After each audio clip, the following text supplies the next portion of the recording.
Haleluya. Puji Tuhan, Bapak Ibu yang dikasihi Tuhan. Salam sejahtera bagi kita semua.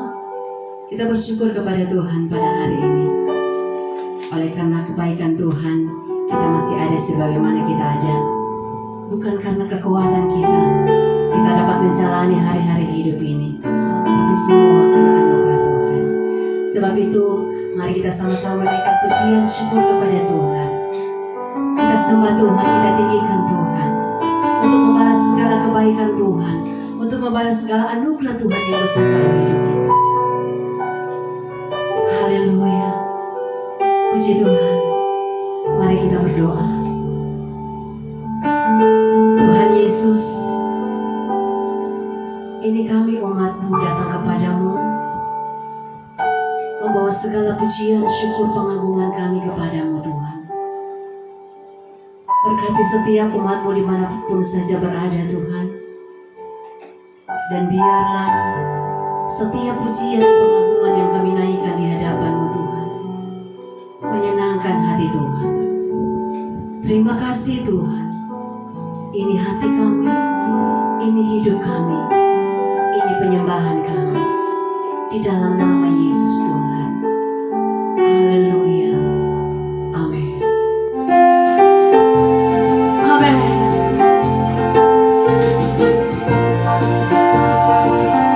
Haleluya. Mari kita angkat pujian ini, anak Allah. Anak Allah. Yesus namanya menyembuhkan, menyucikan, bahkan mati, tebus dosaku, kubur kosong, membuktikan Dia hidup. Sekali lagi katakan, anak Allah. Amin. Yesus namanya menyembuhkan, menyucikan, bahkan mati, buat saya dan saudara Bapak Ibu. Tebus dosa. Amin. Kubur kosong, membuktikan Dia hidup. Sebab Dia hidup, ada hari esok. Sebab Dia hidup, ku gentar, karena ku tahu Dia pegang hari esok. Hidup jadi berarti sebab Dia hidup. Sekali lagi angkat pujian ini dari awal. Amin. Yesus namanya, Engkau adalah anak Allah, menyembuhkan. Engkau sumber penyembuh kami Tuhan. Menyucikan. Terima kasih Tuhan. Bahkan mati, tebus dosaku, kubur kosong, membuktikan Dia hidup. Sebab Dia hidup, ada hari esok. Sebab Dia hidup, ku tak gentar, karena ku tahu Dia pegang hari esok. Hidup jadi berarti sebab Dia hidup. Hidup jadi berarti, hidup jadi berarti sebab Dia hidup. Sekali lagi Bapak Ibu katakan, hidup jadi berarti. Hidup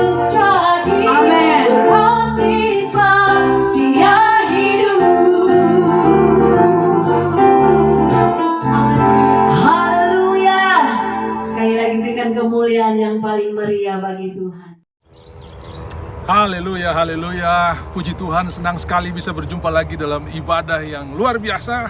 Kita sudah ada di hari Minggu yang baru dan saya percaya ada berkat-berkat yang terbaik yang Tuhan siapkan buat kita. Seperti anggur yang terbaik untuk pesta di Kana, demikian sukacita yang terbaik, kekuatan yang terbaik, damai sejahtera yang terbaik, kesembuhan yang terbaik masih ada buat kita semua. Saya berdoa semua saudara akan diberkati lewat ibadah ini dan nama Tuhan dipermuliakan. Mari kita berdoa sebelum kita mendengarkan firman Tuhan. Tuhan Yesus, di mana Engkau hadir di sana mujizat pasti terjadi. Ketika Engkau datang di Kana, air berubah menjadi anggur. Ketika Engkau datang di kolam Bethesda, orang yang 38 tahun lumpuh berjalan hanya oleh perkataanmu. Ketika Engkau masuk ke kota Yeriko, ada Bartimeus yang buta yang dicelikan matanya. Kami percaya semua berkat-berkat ini akan menjadi bagian kami. Di dalam nama Tuhan Yesus firman yang hidup, kami siap mendengar firman-Mu. Haleluya. Amin. Saudara, seperti doa saya, di mana Tuhan hadir, mujizat pasti terjadi. Kalau ada di antara saudara yang mulai stres, mulai merasa tertekan, hari ini Tuhan akan memberikan hidup yang baru buat saudara. Seperti air yang tawar menjadi anggur yang manis. Kalau ada di saudara yang begitu lama terikat dengan kebiasaan buruk, hari ini hari kebebasan buat saudara. Seperti orang yang 38 tahun lumpuh, tidak bisa berjalan. Hanya oleh perkataan Tuhan, dia berjalan. Kalau hari ini saudara khawatir tentang hari esok, tentang masa depan, mata saudara tertutup, mata saudara buta, tapi saya percaya Tuhan akan mencelikan mata saudara sehingga engkau akan tertawa tentang masa depan, tertawa tentang hari esok sebelum engkau sampai, sebab sebelum engkau sampai ke minggu depan, Tuhan sudah tunggu engkau di sana dengan berkat yang luar biasa. Mari sama-sama katakan haleluya. Baik, kita baru saja merayakan kenaikan Tuhan Yesus, dan saudara-saudara, dalam pasal yang kedua dari Kisah Para Rasul, Roh Kudus dicurahkan sesudah murid-murid berdoa selama 10 hari. Nanti pada tanggal 31 Mei di akhir bulan kita akan merayakan hari Pentakosta. Tapi saudara-saudara, kita bisa melihat bagaimana kuasa ini mengubah banyak orang. Salah satunya adalah Simon Petrus. Saudara tahu Simon Petrus ini seorang pengecut, seorang penakut. Dia menyangkal Tuhan di malam di mana Tuhan ditangkap. Dia bersembunyi dari begitu banyak orang karena takut dia disebut pengikut Kristus. Tapi ketika kuasa Tuhan turun, dia berkhotbah dengan begitu berani. Sampai-sampai orang mengadakan sidang untuk menyidangkan Simon Petrus yang begitu berani. Lalu Petrus berkata begini ketika mereka melarang kepada Petrus berhenti berbicara tentang nama Yesus itu. Petrus berkata, pilih mana yang benar menurut kamu, menyenangkan Tuhan atau menyenangkan manusia. Bagi kami tidak akan berhenti untuk berbicara tentang nama itu. Semua orang menjadi heran dan bingung. Dan mereka berkata, bukankah ini orang-orang biasa? Kenapa menjadi seperti ini? Kenapa jadi berani untuk mengambil resiko, bahkan hidup mereka menjadi taruhan untuk pemberitaan Injil? Kenapa? Karena kuasa Pentakosta. Dan saya percaya kuasa ini yang sementara berlaku buat kita semua. Dan mari kita lihat masa pandemik ini, justru ini bisa dipakai Tuhan untuk menjadi alat di mana nama Tuhan dipermuliakan. Kita akan baca dalam Kisah Rasul pasal 8 ayatnya yang pertama. Dikatakan begini, pada waktu itu mulailah penganiayaan yang hebat terhadap jemaat di Yerusalem. Maka semua kecuali rasul-rasul tersebar ke seluruh daerah Yudea dan Samaria. Saudara bisa lihat, ini penganiayaan bukan Tuhan yang rencanakan. Orang-orang yang tidak ingin nama Tuhan diberitakan, orang-orang yang tidak ingin gereja bertumbuh membuat penganiayaan. Tetapi Tuhan bisa pakai penganiayaan itu menjadi alat untuk nama Tuhan dimuliakan. Orang-orang tersebar ke Yudea, ke Samaria. Kita lihat dalam ayatnya yang pertama, pasal yang pertama ayat 8 dari Kisah Rasul 1 ayat 8. Kamu akan menerima kuasa kalau Roh Kudus turun ke atas kamu, dan kamu akan menjadi saksiku mulai dari Yerusalem, Yudea, Samaria sampai ke ujung bumi. Dan Kisah 8 ayat 1 ini alat yang dipakai oleh Tuhan supaya janjinya di dalam Kisah 1 ayat 8 terjadi, di mana seluruh dunia bisa mendengarkan Injil. Saya percaya hari-hari ini ada begitu banyak Injil online, ada begitu banyak suara Tuhan yang didengungkan lewat video, lewat live streaming. Dan tahukah saudara, di udara kita hari ini penuh dengan berita Injil. Inilah cara Tuhan untuk memberitakan kabar baik ke seluruh dunia. Dan inilah waktunya di mana setiap lidah mengaku, setiap lutut bertelut bahwa Yesus adalah Tuhan. Seberapa banyak ada signal, seberapa banyak ada orang bisa mendapatkan sinyal, maka mereka bisa mendengarkan Injil dengan berkelimpahan. Di masa pandemik ini, Tuhan sementara pakai situasi ini untuk menyatakan kemuliaan Tuhan. Ada banyak orang yang pakai juga situasi ini untuk menyebar hoaks, menyebar kabar-kabar yang menakutkan. Tapi dengarkan gereja Tuhan, orang-orang ini tersebar ke Samaria sampai ke ujung bumi. Apa yang mereka lakukan? Di mana mereka berada, nama Tuhan dipermuliakan. Pastikan di mana saudara tinggal, di sana nama Tuhan yang ditinggikan. Bukan COVID yang ditinggikan, bukan persoalan yang ditinggikan, tapi Tuhan yang ditinggikan. Ketika kita meninggikan Tuhan, Tuhan akan menunjukkan aksinya. Kembali kepada Yesaya 6 ayatnya yang pertama. Dalam tahun matinya usia aku melihat Tuhan. Dalam tahun aku mengalami pandemik, aku melihat Tuhan. Dalam tahun usahaku mengalami masalah, aku melihat Tuhan. Dalam tahun krisis atau pandemik terjadi di mana aku tidak bisa buka toko, aku melihat Tuhan. Apa yang terjadi? Yang kita lihat itu yang menunjukkan aksinya. Kalau saudara lihat masalah, masalah akan tunjukkan aksinya. Kalau saudara persoalan, persoalan akan tunjukkan aksinya. Tapi kalau saudara lihat Tuhan, Tuhan akan tunjukkan aksinya. Yang percaya katakan amin. Dan kalau Tuhan tunjukkan aksi, orang mati bangkit, orang susah terhibur, orang sakit sembuh, orang lemah kuat, itu Tuhan punya aksi yang ditunjukkan. Dan saudara bisa lihat di mana Injil diberitakan, Tuhan selalu meneguhkan berita Injil itu dengan tanda-tanda heran dan mujizat. Rumah saudara akan disebut rumah penginjilan. Kenapa? Injil melimpah di rumah saudara. Dan Tuhan akan teguhkan dengan tanda-tanda heran dan mujizat. Sudah tiba-tiba kaget, walaupun toko tutup, semua kebutuhan saudara bisa tercukupi dengan caranya Tuhan. Ada saja cara Tuhan untuk mencukupi segala keperluan kita. Percaya katakan amin. Dan saya percaya hari ini gereja Tuhan, mari lihat Tuhan, mari menghadap kepada Tuhan. Saya akan meneguhkan ayat ini, saya akan meneguhkan kisah ini dengan satu cerita di dalam Injil Markus pasalnya yang ke-10. Kita akan belajar bersama-sama bagaimana Tuhan masuk ke kota Yerikho. Lalu di kota Yerikho itu ada seorang yang sudah lama menantikan Tuhan. Dan ketika Tuhan masuk, dia berkata, inilah saat kesembuhan bagiku, inilah saat kemenangan bagiku. Mari kita katakan sama-sama, inilah waktu kemenangan bagiku, inilah waktu kesembuhan bagiku, inilah waktu kelepasan bagiku. Bukan besok, bukan nanti, tapi hari ini. Masih ingat perempuan yang menderita pendarahan? Dia berkata inilah saat kesembuhan. Tapi orang begitu banyak, dia tidak bisa mendekat kepada Tuhan. Dan sebagai seorang yang menderita pendarahan, dia tidak boleh berjumpa dengan orang di mana dia berada. Dia harus bersuruh najis supaya orang tahu bahwa dia ini adalah orang yang dikucilkan.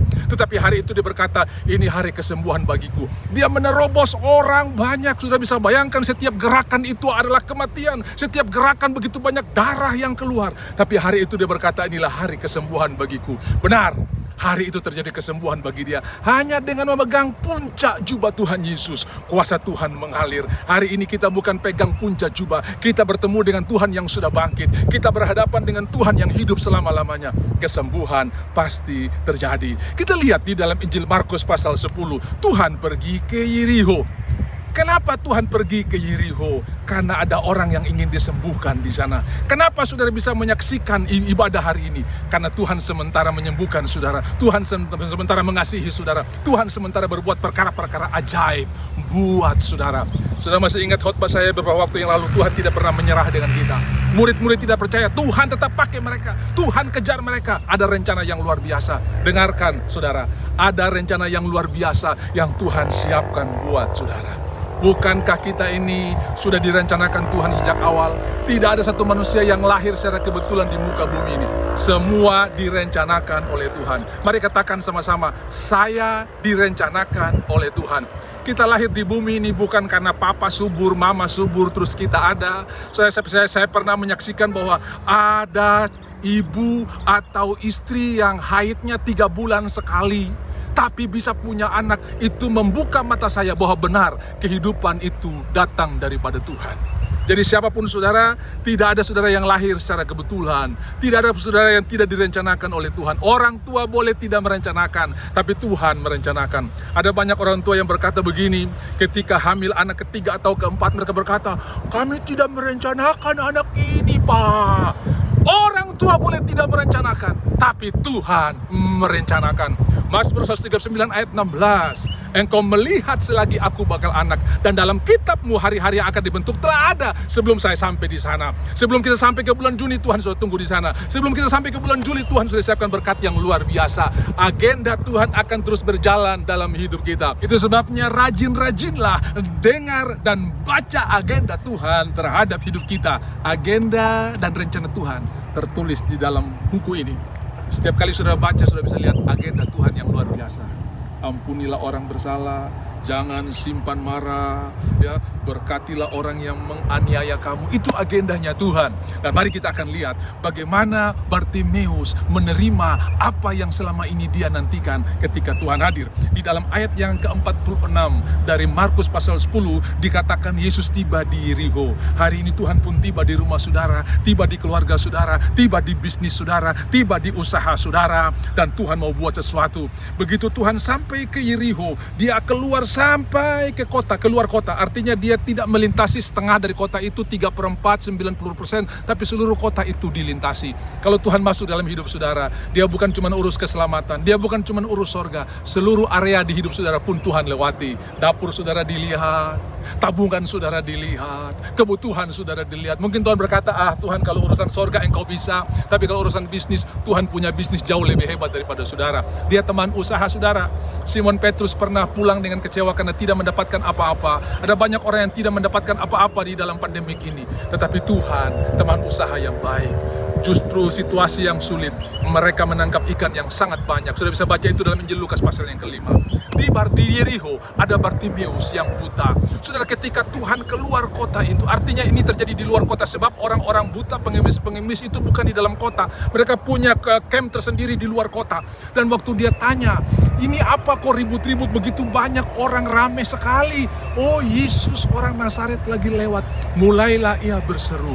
Hari ini jangan tahan mulut saudara untuk berseru kepada Tuhan. Engkau sudah dengar firman Tuhan jauh lebih banyak daripada Bartimeus. Engkau sudah jadi orang percaya jauh lebih lama daripada Bartimeus. Tentu Bartimeus berseru punya alasan atau punya dasar. Kalau orang memanggil saya pernah ketemu, itu artinya pernah ketemu, pernah berkenalan, atau pernah tahu. Tapi kalau orang belum tahu, nggak mungkin dia panggil. Saudara, dasar apa Bartimeus panggil Yesus? Yesus anak Daud, kasihanilah aku. Dia pernah mendengar tentang nama Yesus. Mungkin ada orang yang mengikuti kabar atau khotbah Tuhan Yesus berkata, Bartimeus, ada orang buta dicelikan matanya, ada orang sakit disembuhkan oleh Tuhan. Dan Bartimeus ketika mendengar itu Yesus, itu kesempatan bagi dia untuk menerima kesembuhan. Saya percaya hari ini adalah hari keselamatan buat saudara, hari kesembuhan buat saudara, hari kelepasan buat saudara. Sebab bagi Tuhan tidak ada yang mustahil. Dan bagi orang yang percaya, saya percaya pengalaman Bartimeus di Yeriho akan menjadi pengalaman kita hari ini. Mulailah berseru, Yesus, kasihanilah aku. Alkitab tulis, murid-murid banyak menegur dia. Kadang-kadang dalam ibadah kita banyak gangguan. Orang-orang yang kita pikir menolong kita malah membelakangi kita. Kalau itu terjadi, waktu kesembuhan semakin dekat, waktu kelepasan semakin dekat. Jadi jangan berhenti berseru. Jangan fokus kepada orang-orang yang menghalangi saudara. Jangan fokus kepada masalah yang sementara merintangi saudara. Fokuslah kepada Tuhan yang menyingkirkan masalah. Fokuslah kepada Tuhan yang membuat tanah yang rata di hadapan saudara, sehingga engkau bisa berjumpa dengan berkat Tuhan. Hari ini pun Tuhan mau buat tanah yang rata di hadapan saudara. Kuncinya fokus kepada Tuhan. Bartimeus semakin berseru. Dia tidak bilang, Tuhan kenapa murid-muridmu ini yang notabene-nya pengikut engkau kok mereka jadi penghalang. Tidak, dia tetap fokus kepada Tuhan. Dia tidak bilang, Tuhan aku masalahku begitu banyak, sudah buta begini, malah dihalangi orang lagi. Padahal aku ini bukan minta uang, aku bukan mau mengemis uang hari ini, aku minta kesembuhan. Sudahlah saudara, berhenti untuk menilai prasangka-prasangka atau mengambil hal-hal yang kesimpulan-kesimpulan yang tidak perlu saudara simpulkan. Berserulah kepada Tuhan, fokus kepada Tuhan. Panggil namanya, apa yang terjadi? Bartimeus disembuhkan oleh Tuhan dengan cara yang ajaib. Dan hari ini ada sorak-sorak di rumah saudara. Ketika hati saudara disembuhkan, pikiran saudara disembuhkan, perasaan saudara disembuhkan, ada sorak-sorak yang luar biasa. Sebentar lagi saudara akan lihat kemenangan, kebajikan dan kemurahan akan mengikuti aku. Orang dunia mengejar berkat sampai keringatan, tapi anak Tuhan dikejar oleh berkat sampai keringatan. Itulah yang akan terjadi dalam hidup kita. Pastikan saudara ada di dalam rencana Tuhan. Pastikan saudara hari ini akan menerima lawatan Tuhan yang luar biasa. Dan saya percaya kemenangan, berkat yang luar biasa sudah menjadi bagian kita. Mari yang percaya sama-sama katakan amin. Kita berdoa. Tuhan Yesus, Engkau yang punya firman, hamba-Mu telah selesai berbicara, tapi Engkau tidak selesai, Engkau terus bekerja. Sesudah tayangan ini selesai, kuasa Tuhan akan bekerja. Sesudah tayangan ini berakhir, mujizat Tuhan akan berlaku. Hari ini aku berdoa di dalam nama Tuhan Yesus, anak-anak-Mu akan mengalami kuasa Pentakosta. Roh Kudus akan turun dan akan mengurapi kami untuk menjadi saksi Tuhan dimanapun kami berada. Mulut kami menceritakan tentang perbuatan Tuhan yang luar biasa. Orang-orang sakit sudah sembuh, orang-orang lemah sudah kuat, orang-orang terikat sudah bebas, karena Tuhan ada di tengah-tengah kami. Dalam nama Tuhan Yesus, semua yang sudah berkati sama-sama katakan, amin. Haleluya. Puji Tuhan. Puji Tuhan, terima kasih Tuhan, Engkau senantiasa menyertai kami. Terima kasih Tuhan. Haleluya. Haleluya. Engkau Tuhan yang selalu bersama dengan kami Tuhan. Terima kasih Tuhan. Sekalipun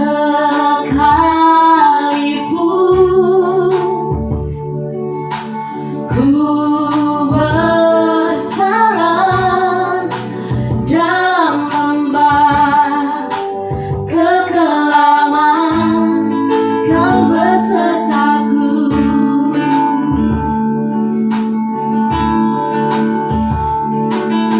Sekalipun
bersyukur buat segala anugerah-Mu.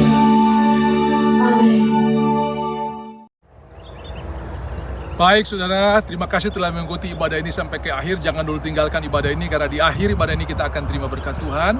Yang pertama, saya berterima kasih buat saudara-saudara yang setia melayani Tuhan, setia beribadah, dan juga saudara setia mendoakan kami. Saya percaya berkat-berkat yang terbaik dari Tuhan turun dalam hidup saudara. Juga saudara-saudara yang sudah ambil bagian di dalam pelayanan untuk pekerjaan Tuhan, yang sudah menabur, bahkan yang sudah sementara menyiapkan taburan. Saya berdoa Tuhan akan memberkati saudara, sebab semua kita yang melakukan untuk Tuhan tidak ada yang sia-sia. Pastikan saudara mengikuti ibadah ini karena mengasihi Tuhan. Pastikan saudara juga menabur karena saudara mengasihi Tuhan. Minggu depan kita akan mengikuti ibadah di mana seluruh orang percaya di muka bumi akan merayakan hari Pentakosta. Dan kita akan berdoa bersama-sama, bukan cuma perayaan, tapi kita mengalami kuasa Pentakosta itu. Mulai dari hari ini sampai terusnya, kuasa Pentakosta itu akan menjadi bagian kita. Baik, saya akan berdoa untuk setiap saudara. Saya akan berdoa juga untuk taburan saudara yang sudah menabur, yang sedang menabur, dan akan menabur. Tuhan memberkati, dan sekaligus kita akan terima berkat Tuhan. Mari kita berdoa. Tuhan Yesus, Engkau yang memberikan kami roti untuk dimakan dan benih untuk ditabur. Tidak akan henti-hentinya terjadi penuaian kalau kami punya benih yang ditabur. Tuhan berkati, kami akan menuai sukacita, menuai ketenangan, menuai damai sejahtera. Dan hari ini Tuhan berkati setiap taburan umat-Mu, setiap waktu yang diberikan, menabur waktu, menuai panjang umur, menabur kekuatan, menuai kesehatan, menabur berkat, menuai kelimpahan. Tuhan berkati setiap taburan kami, dan biarlah hari-hari kami akan diwarnai dengan sukacita dan kelimpahan dan perlindungan. Saatnya kita akan terima berkat Tuhan. Arahkan hatimu kepada Tuhan dan terimalah berkat-Nya. Kasih dari Bapa yang melampaui segala akal menjaga hati dan pikiranmu. Anugerah dari Tuhan Yesus Kristus dicurahkan sehingga engkau cakap menanggung segala perkara, tak mengucap syukur dalam segala hal, tidak bersungut-sungut, dan persekutuan, penghentaran, penghiburan dari arah Roh Kudus menjadi bagian kita hari ini, besok, sampai selama-lamanya. Maranatha, Tuhan Yesus datang di awan-awan yang permai menjemput kita semua. Terimalah berkat-berkat ini di dalam nama Tuhan Yesus Kristus. Semua yang percaya sama-sama katakan amin. Tuhan Yesus memberkati. Shalom.